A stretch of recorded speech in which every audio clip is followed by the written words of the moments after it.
Bismillahirrahmanirrahim. Assalamualaikum warahmatullahi wabarakatuh.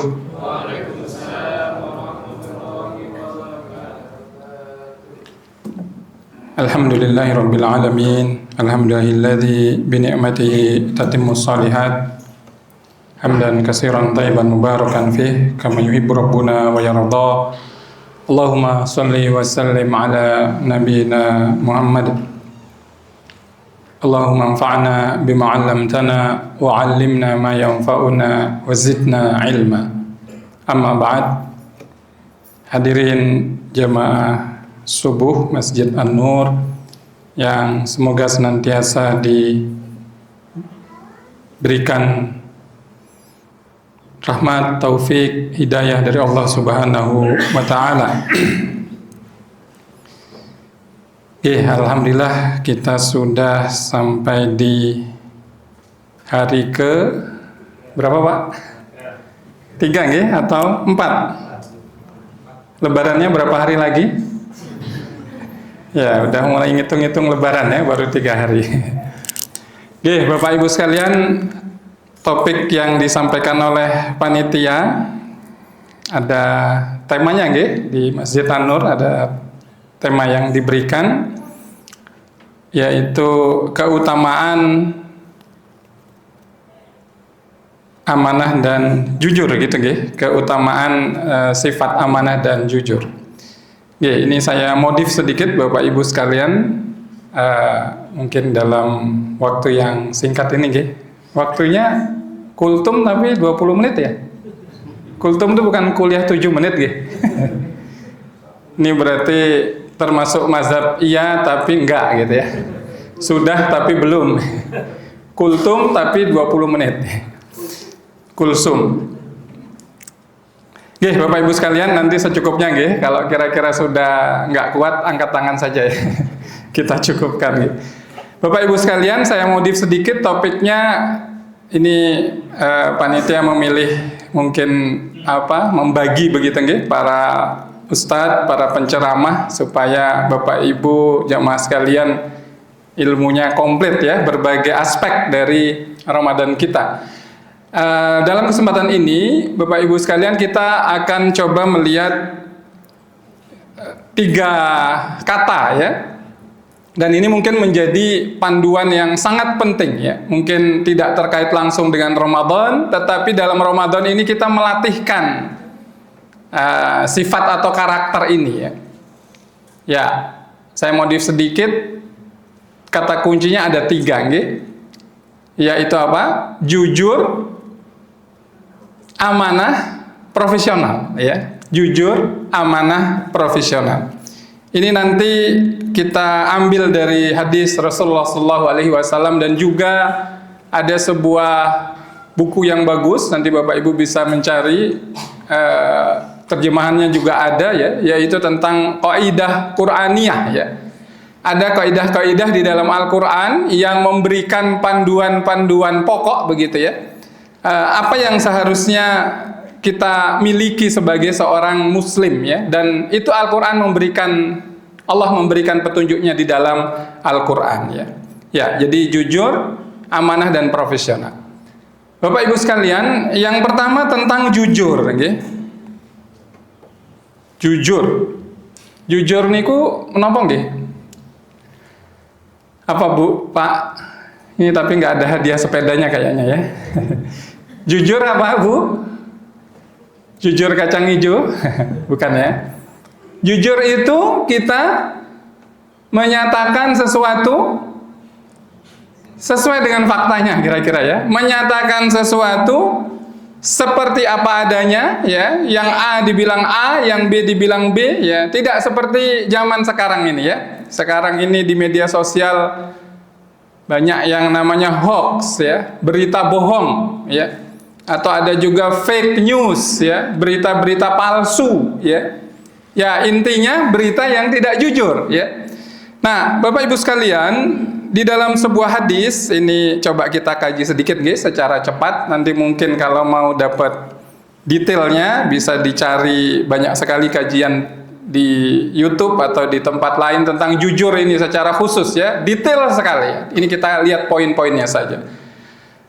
Ya, dalam sebuah hadis an Abdullah ibn Mas'ud radhiyallahu an qala ya, dari Abdullah ibn Mas'ud radhiyallahu an, Rasulullah SAW bersabda, qala Rasulullah sallallahu alaihi wasallam, alaikum bis-sidqi ya, alaikum bis-sidqi fa inna sidqa yahdi ilal bir wa innal birra yahdi ilal jannah wa ma yazalur rajulu yasduqu wa yatahirru as-sidqa hatta yukatab indallahi siddiqan. Ya, ini hadis ini dibagi menjadi dua dan ini semacam pilihan untuk kita ya, mau pakai jalur yang mana ya. Jalur yang pertama, Rasulullah SAW tadi bersabda, alaikum bisidqi ya. Alaikum bisidqi. Hendaklah kalian selalu berlaku jujur ya. Jujur itu sidik. Hendaklah kalian berlaku jujur. Kenapa? Fa inna sidqa yahdi ilal bir. Karena jujur itu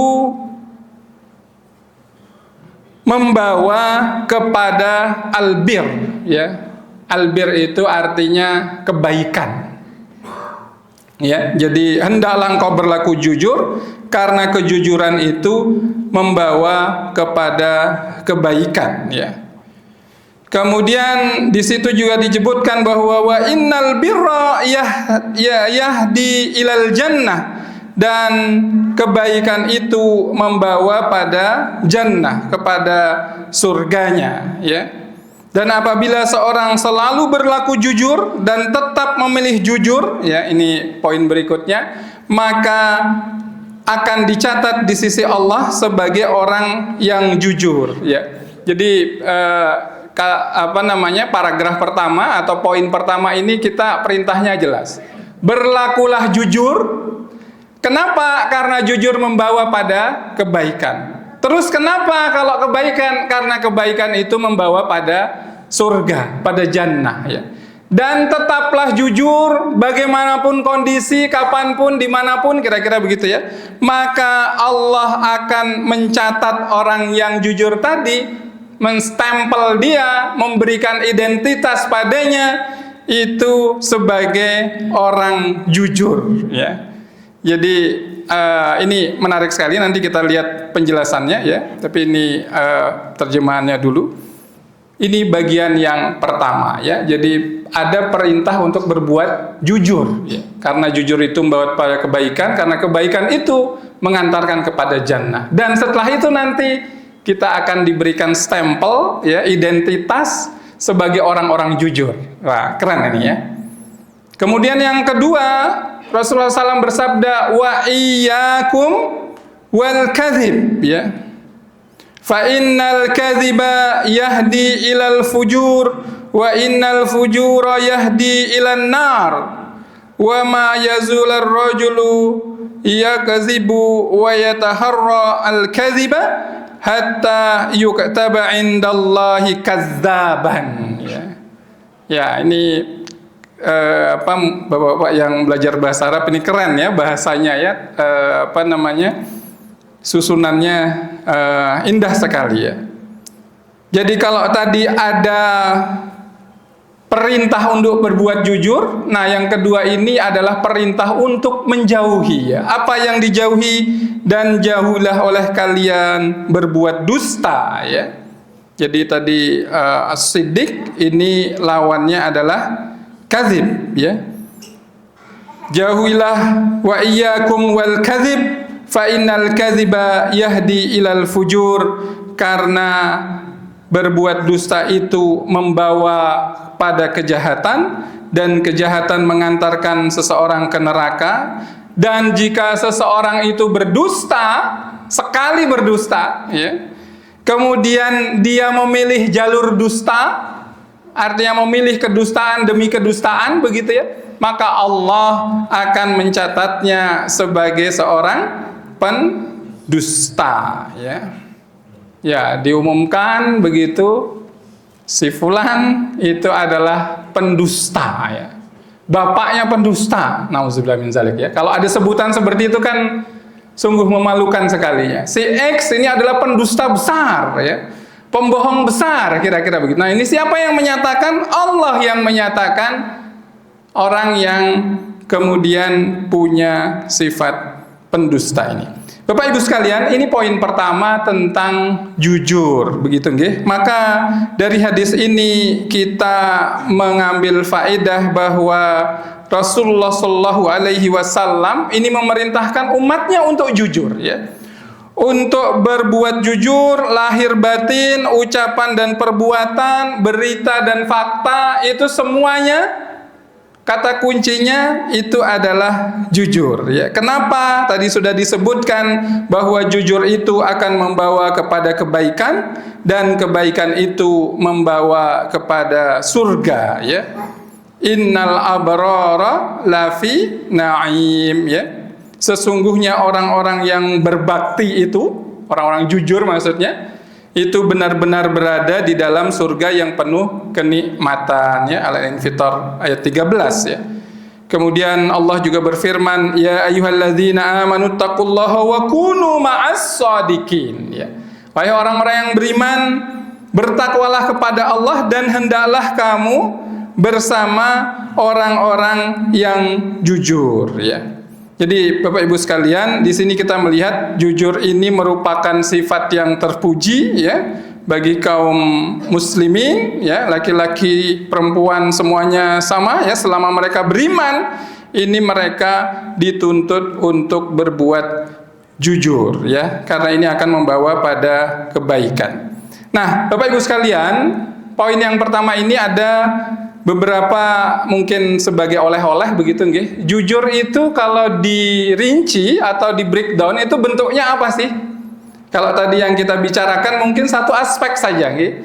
Yang paling kita pahami atau paling yang kita ketahui secara umum dalam masyarakat, bentuk jujur itu apa? Yang pertama, jujur dalam perkataan tentu saja ya. Orang kalau ngomong ya konsisten ya. Boten pripun Bapak Ibu, esok tempe, sore tahu. Esok dele, sore tempe. Nah, malamnya bacem, nggih. Jadi tempe bacem ya. Bukan seperti itu seorang yang jujur ya. Seorang yang jujur berkata-kata saja itu dia punya standar yang jelas. Ini makanya mulai harus kita didikkan pada anak-anak kita. Jujur gitu ya. Mau diapain sama temanmu, kamu katakan, bapakku memang ganteng gitu ya. Bapakmu elek, ora ganteng. Nah ini jujur atau bohong tapi nggak tahu ya. Ya itu contoh saja. Tapi dalam banyak hal Bapak Ibu sekalian, berkata-kata jujur itu menjadi sesuatu yang mahal saat ini ya. Kita lihat betapa kebohongan demi kebohongan itu diproduksi ya. Bahkan mungkin oleh institusi yang punya kuasa ya, memproduksi kebohongan, atau mungkin oleh rakyatnya ya, ikut-ikutan bohong begitu ya. Dan kita tahu perkataan yang bohong itu menjadi dasar dari keburukan-keburukan. Tadi begitu ya. Mungkin awalnya bohong satu, lanjut bohong dua. Ini dari sisi perkataan ya. Ini dalam kaitannya dengan perkataan ya. Jadi jujur itu jelas. Kalau ngomong itu ya yang sesuai fakta. Ngomong itu nggak boleh bohong. A bilang A, B bilang B, kira-kira begitu nggih. Itu mudah untuk difahami. Tapi Bapak Ibu sekalian, ada bentuk kejujuran lain yang mungkin sering terlewat ya. Yaitu apa? Kalau yang pertama jujur dalam perkataan, yang kedua itu jujur dalam niat dan keinginan ya. Nah, ini lebih nggak kelihatan lagi ya. Jujur di dalam niat dan keinginan ya. Siapa yang kira-kira bisa melihat hati seseorang? Tentu saja tidak ada ya, kecuali dia dan Allah Subhanahu wa taala. Tapi di sini kita diminta untuk berlaku jujur ya. Jadi jujur dalam niat dan keinginan itu maksudnya gimana? Maksudnya di dalam menata hati ini ya. Konkretnya di dalam menata keikhlasan di dalam setiap perbuatan atau amal ibadah kita, ya. Jadi ini juga Masya Allah, ya, penting sekali dan perlu kita latih. Bapak Ibu sekalian sering mendengar, ya, siapa 3 orang atau 3 kelompok orang yang paling dulu masuk neraka itu. Sinten Pak? Ada 3 nggih, mungkin sampun sering dibahas niku. Siapa saja? 1, qori, ya. Penghafal Al-Qur'an, orang yang punya ilmu Al-Qur'an, ya, ustadz, kira-kira gitu, ya. Ini mboten menteni nggih.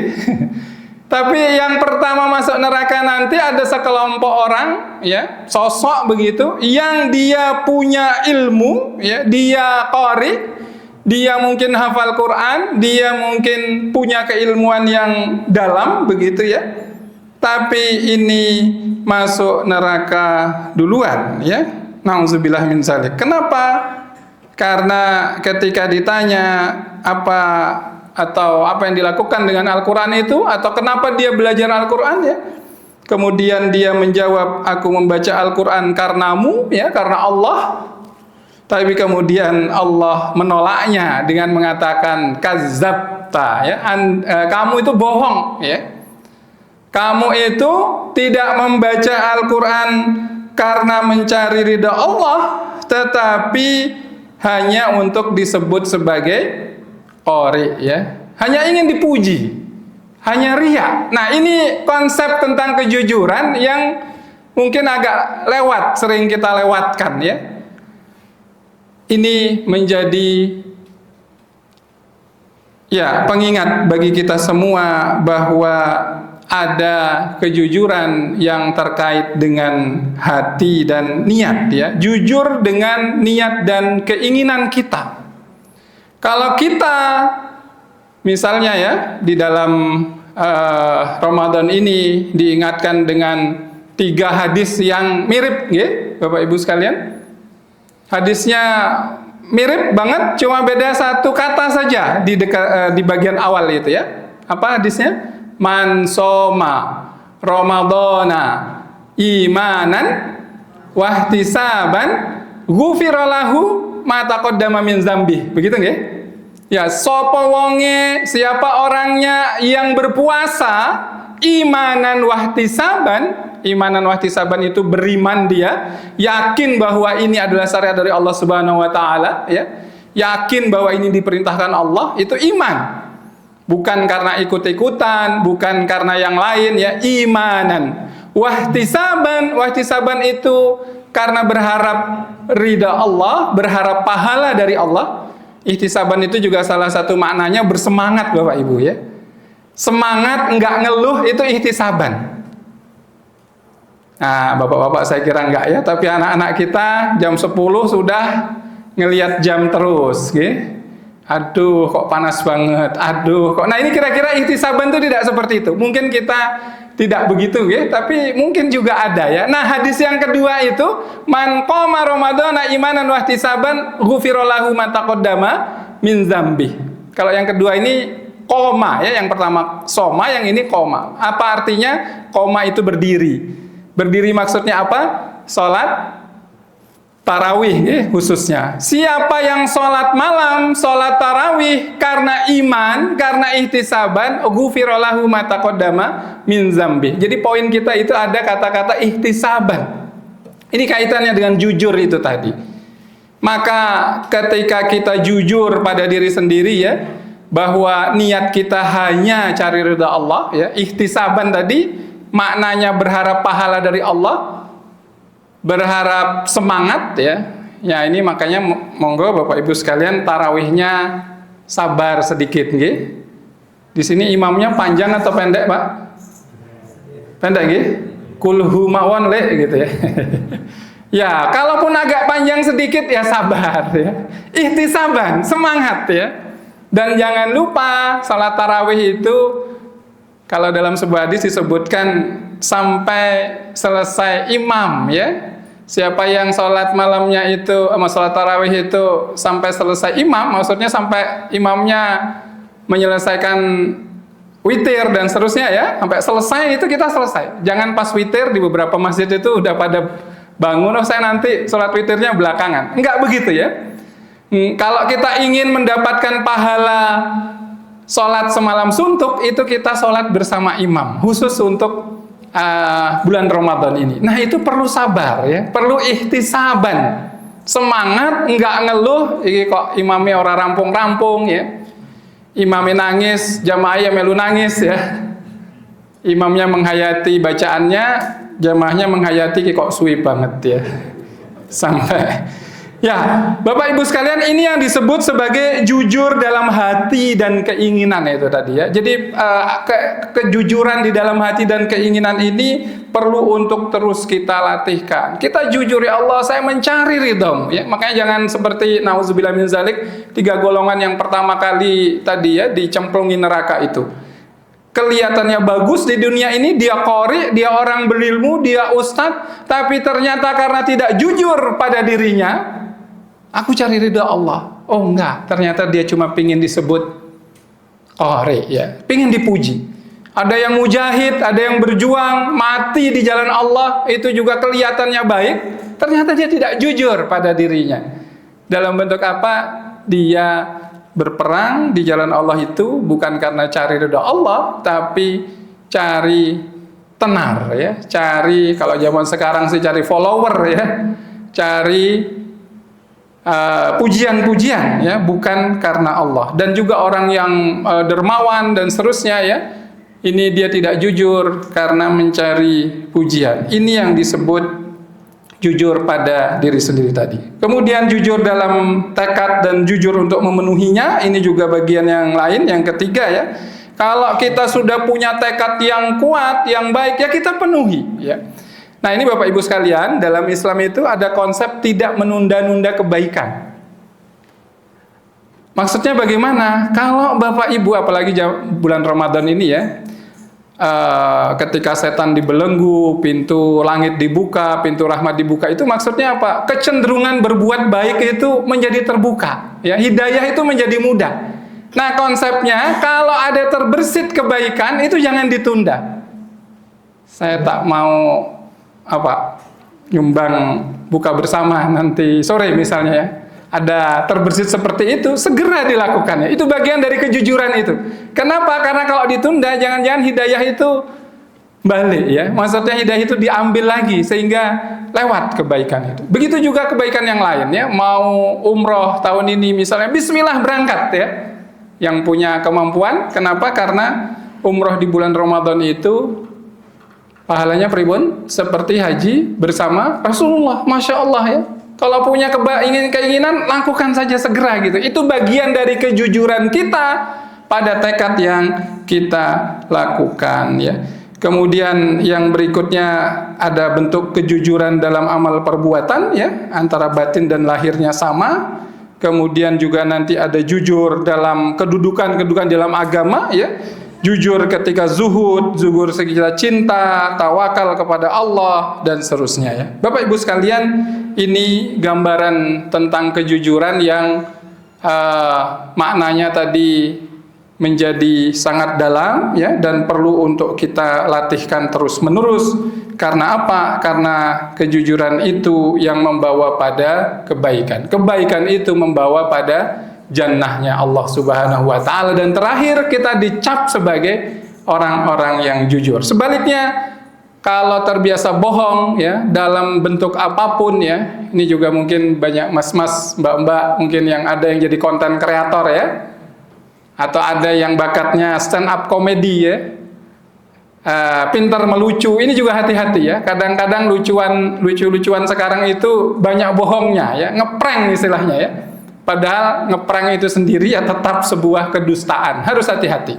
Guyon pun ya dicari-carilah ya. Banyak materi guyon itu yang istilahnya yang tidak harus berdusta. Ini tentang kejujuran. Wih, udah 25 menit Mas. Baru tentang jujur ya.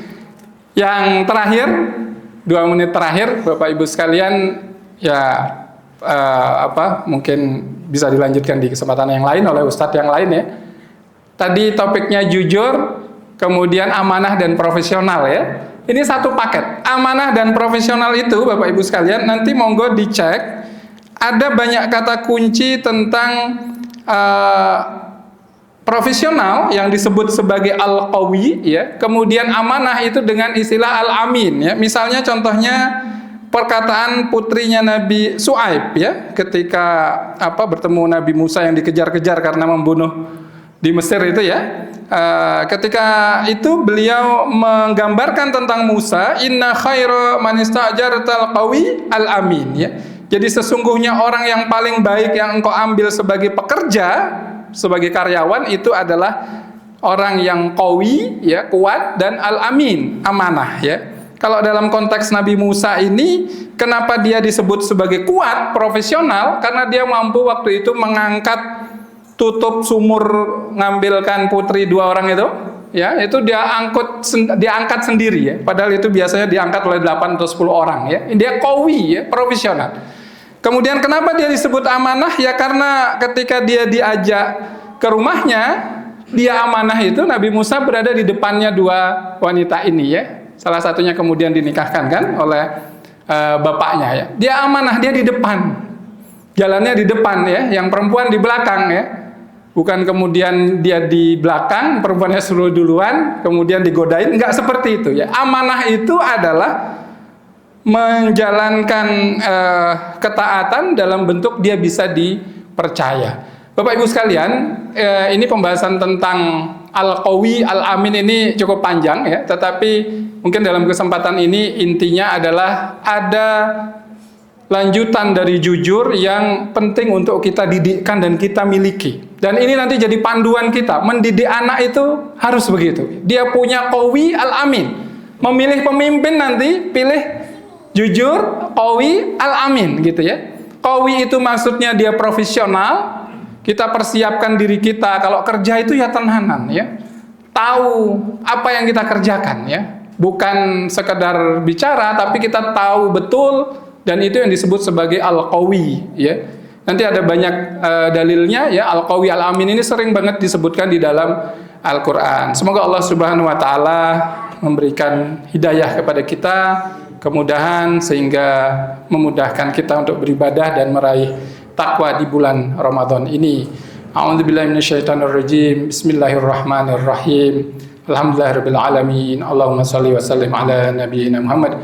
Allahumma ighfir lil muslimina wal muslimat wal mu'minina wal mu'minat al ahya'i minhum wal amwat. Rabbana zalamna anfusana wa illam taghfir lana wa tarhamna lanakunanna minal khasirin. Allahumma la sahla illa ma ja'altahu sahla wa anta taj'alul hazna idza syi'ta sahla. Rabbana hab lana min azwajina wa dzurriyyatina qurrata a'yun waj'alna lil muttaqina imama. Rabbana taqabbal minna innaka antas samiul alim. Rabbana taqabbal minna innaka antas samiul alim wa tub alaina innaka antat tawwabur rahim.